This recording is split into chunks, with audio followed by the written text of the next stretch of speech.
Je suis maître Jamil Ouda, avocat au barreau de la Guadeloupe, Saint-Martin, Saint-Barthélemy, et mon domaine de prédilection est plutôt le droit des entreprises, le droit des affaires en général. Mais j'assume tous les domaines du droit.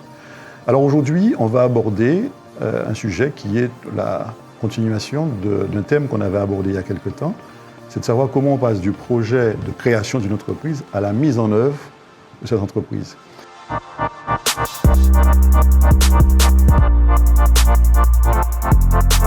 Alors, on n'a peut-être pas dit suffisamment que celui qui veut monter une entreprise doit d'abord s'auto-évaluer. Il doit vérifier et être lucide avec lui-même pour savoir s'il a les épaules pour mener une entreprise. Parce que quand on dirige une entreprise, on doit savoir que c'est tous les jours. C'est 7 jours sur 7. On n'est pas dans les 35 heures.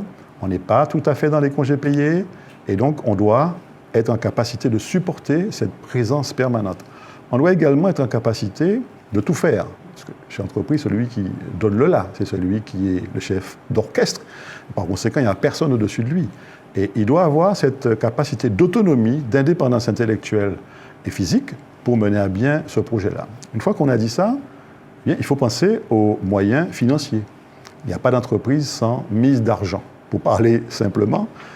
Et donc, quand on n'a pas soi-même les capacités financières, ce qui est le cas de quelqu'un qui veut démarrer, n'a pas toujours les moyens, il faut savoir qu'il y a sur le marché aujourd'hui, il y a pas mal d'aides.